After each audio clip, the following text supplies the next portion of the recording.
Welcome guys, welcome back to my YouTube channel Learn Law with Learn Kanun with Surya. Today we are going to study about various sections. The sections are section 11, section 17 of Hindu Marriage Act 1955 and 494 and 495 of IPC 1908.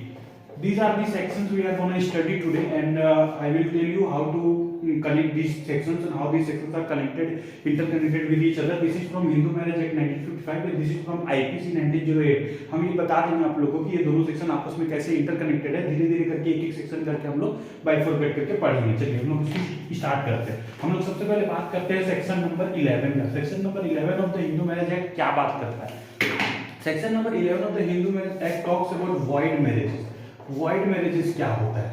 चलिए हम पहले ये term समझते हैं. Void क्या होता है? Void का मतलब होता है लॉ के अंदर जो लॉ के आइज में इनफोर्सेबल नहीं है, जिसको आप कोर्ट में इनफोर्स नहीं कर सकते हो. जो वॉइड एब इनिशियो है, शुरू से ही वो गलत है. कुछ ऐसा काम, कुछ इलीगल काम जो आप एक दूसरे के साथ कर रहे हैं, या फिर वो सेलिंग हो गया या फिर परचेसिंग ऑफ समथिंग हो गया या कुछ भी चीज उस तरह का आप कर रहे हो, तो वो वॉइड हो जाएगा क्योंकि वो इनफोर्सेबल बाय लॉ नहीं है. तब यहाँ पे वॉइड मैरिजेस का बात करता है section 11 of the Hindu marriage act 1955. तो चलिए हम लोग देखते हैं इसमें वॉइड मैरिजेस क्या होता है. वॉइड मैरिजेस वो होता है कि जब एक हस्बैंड एक दूसरी लड़की से शादी कर लेता है, जब उसका फर्स्ट वाइफ लिविंग है. ये मत भूलिए कि उसका फर्स्ट वाइफ लिविंग होनी चाहिए. उससे लिविंग होने के अलावा ये उससे डाइवोर्स नहीं लिया है, उसके साथ अभी भी रह रहा है, एक हैबिटेट में है, कोहेबिट कर रहा है, उसके साथ एक फैमिली के साथ रह रहा है, स्टिल वो उसने एक और शादी कर लिया, तो that marriage will be considered as a void marriage. ये मैरिज को सही से नहीं माना जा सकता है in the eye of law.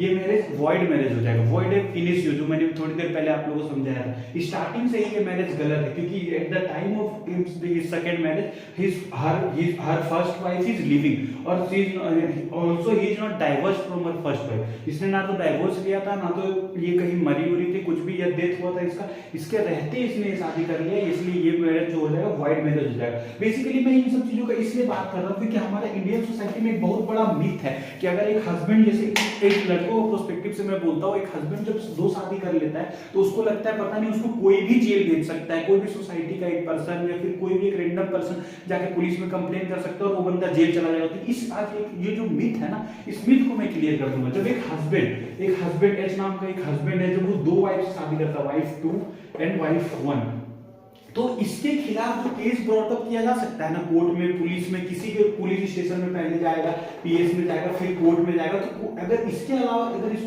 इसको इन दोनों जगह अगर केस रजिस्टर करना है तो दो ही आदमी इसके खिलाफ केस रजिस्टर कर सकता है. पहला इज वाइफ 2 एंड दूसरा इज वाइफ 1.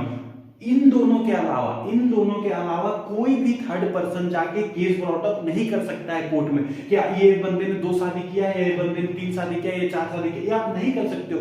कोर्ट सिर्फ और सिर्फ कॉग्निजेंस किसके दो पर्सन से कंप्लेंट पे लेगा, आइदर वाइफ 1 के कंप्लेंट पे लेगा और आइदर वाइफ 2 के कंप्लेंट पे लेगा. इनको आप एग्रीव पार्टी बोल सकते हो, विक्टिम बोल सकते हो, इंटरेस्टेड पार्टी बोल सकते हो, आपको जो बोलना है बोल सकते हो, लेकिन आपको हस्बैंड के खिलाफ कोई सोसाइटी या कोई रैंडम पर्सन जाके कंप्लेंट नहीं कर सकता है. It is not like an offense of murder where anyone can see the happening of murder and they can go to the police station and they can complain about this. This is not gonna happen in this scenario. यहाँ पे ऐसा नहीं है कि ये murder के type है कि किसी ने भी जाके जीरो एफआईआर करवा दिया.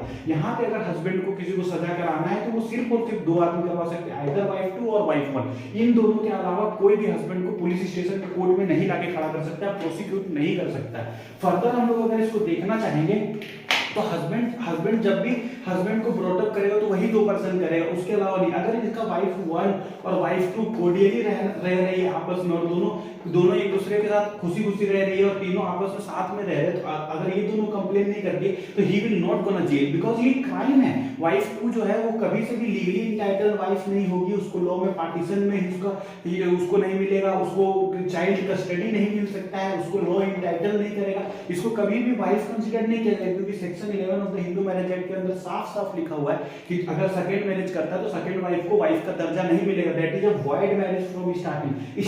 स्टिल वो वॉइड मैरिज है, still it is a crime, but still इसको पनिश नहीं किया जा सकता। कोई सोसाइटी का कोई थर्ड पर्सन, इसका कोई दोस्त, इसका कोई फ्रेंड, इसका कोई फैमिली मेंबर या इन लोगों का कोई relatives apart from their in laws, इनके अलावा कोई रिलेटिव्स जाकर नहीं बोल सकता है कि इस लड़की ने 2 शादी किया है। इसके लिए कॉग्निजेंस नहीं लिया जा सकता, ना तो पुलिस के थ्रू और ना तो कोर्ट के थ्रू।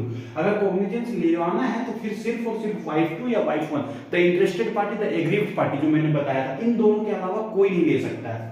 दूसरा, अगर ये दोनों साथ में अच्छे से रह रही है तो हस्बैंड को फिर कोई दिक्कत नहीं है, husband will not go to the jail, although she will not be entitled as a legally wedded wife, but still वो रह सकता है, उसमें किसी को कुछ नहीं है आपत्ति, और कोई उसको हस्बैंड को जेल नहीं भेज सकता है। अब जो दूसरा बात ये है कि अगर ये सेक्शन 11 वॉइड मैरिजेस है, लेकिन अगर इसमें कोई कंप्लेन करना है तो सेक्शन 17 का फिर हम लोग बात करेंगे, section number 17 which talks about bigamy, punishment for bigamy.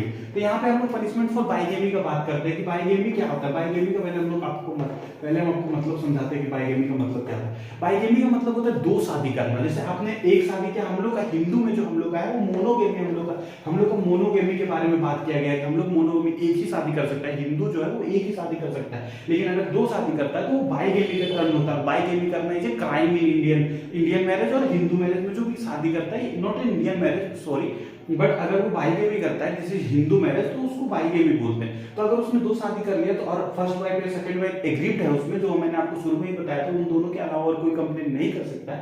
अगर उन दोनों में से कोई एग्रीड पार्टी हो कोर्ट जाती है तो वो सेक्शन 17 के अंदर बाइगेमी के अंदर इसको पनिशमेंट दिलवाएगी। अब फर्दर ये जो डील करता है ये हमें भेज देता है 494 of IPC and 495 of IPC. अब हम लोग देखेंगे कि ये बाइगेमी के बाद यहाँ 494 आईपीसी और 495 ऑफ आईपीसी क्या बोलता है, जिसके अंदर ये चीजें डील होती है। चलिए हम बात करते हैं, पहले हम 494 का बात करते हैं। 494 में क्या है? 494 में है कि अगर आप एक स्पोज का होते हुए, एक जो आपका वाइफ है उसके होते हुए आप दूसरा शादी करते हो, तो आपको 7 इयर्स का इम्प्रिजनमेंट होगा, 7 इयर्स ऑफ इम्प्रिजनमेंट और फाइन, और बोथ आपको दोनों हो सकता है। या तो आप एक वाइफ आपका लिविंग है और आपने फिर भी दूसरा शादी कर लिया तो या तो आपको 7 इयर्स ऑफ इम्प्रिजनमेंट होगा और या तो फाइन और या फिर दोनों हो जाएगा। लेकिन अगर 494 में ये बता दिया गया था तो फिर 495 को क्यों लाया गया? 495 भी अलग से सेक्शन बनाया गया जिसको वहां पे इंट्रोड्यूस किया गया। 495 में मैं बताता हूँ 495 क्या है।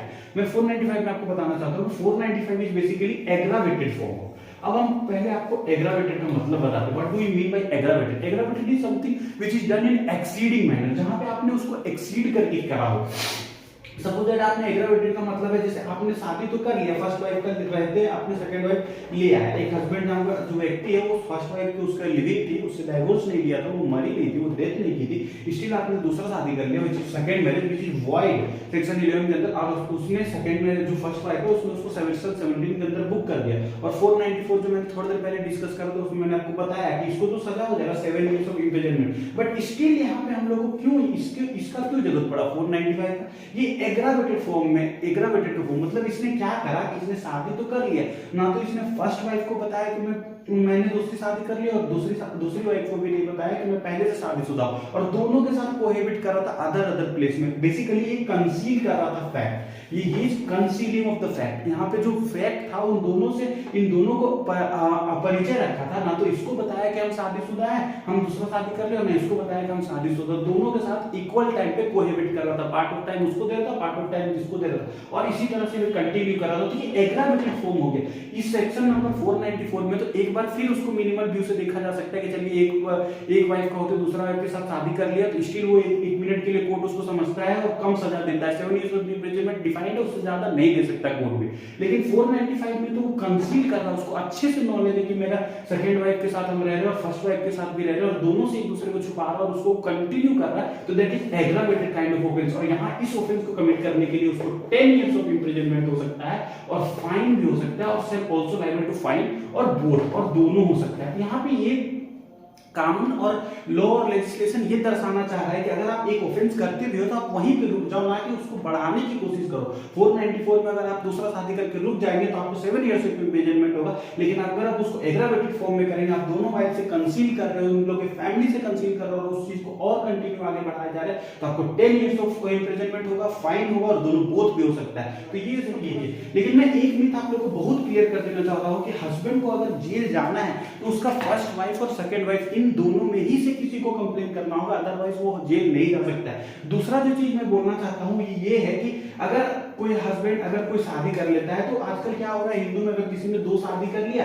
तो वो सोचता है कि चलो मुस्लिम्स में कन्वर्ट हो जाते हैं, जिसकी वजह से वो वैलिड हो जाएगा, वो शादी जो है वो वैलिड हो जाएगा। पहला बात मैं थोड़ा सा मुस्लिम लोगों के बारे में बात करना चाहता हूँ, फिर मैं इसके बारे में डिटेल वीडियो बना दूंगा। मुस्लिम्स भी जब अपने शादी करते हैं, दूसरा शादी करते हैं या फिर तीसरा शादी करते हैं या फिर 4th शादी करते हैं, तो उनमें उसका पहला वाइफ का कंसेंट जरूरी होता है। ये मुस्लिम लॉ में लिखा हुआ है, अगर वो तीसरा शादी करने जा रहा है तो दोनों वाइफ का कंसेंट जरूरी होता है, बिना कंसेंट का वो शादी नहीं कर सकता। इस पे हम एक डिटेल वीडियो बनाएंगे कि बाद में इसका लीगलिटी क्या है, किस तरह से इसका लीगल वैल्यूज होता है। बट हिंदू मैरिज में अगर आपने 2 शादी कर ले तो सेकंड वाइफ को कभी भी लीगली इंटाइटल नहीं किया जा सकता, ना तो उसको पार्टीशन सूट मिलेगा, ना तो उसको चाइल्ड कस्टडी मिलेगा, ना तो उसको फैमिली प्रॉपर्टी में किसी तरह का डिवाइस मिलेगा, कुछ भी नहीं मिलेगा। She is not a legally entitle wife. But still ये मिथ्स हम बहुत ज्यादा क्लियर करना चाहते हैं कि अगर उसके खिलाफ कोई केस ब्रॉटअप कर सकता है वो दोनों वाइफ में ही कर सकती है। तो अगर कोई हिंदू अगर उसके दोनों वाइफ जो है, फर्स्ट वाइफ और सेकंड वाइफ, अगर वो कोर्डियली रह रही है तो there is no need to change him from Hindu to Muslim. उसको मुस्लिम में कन्वर्ट होने का कोई जरूरत नहीं।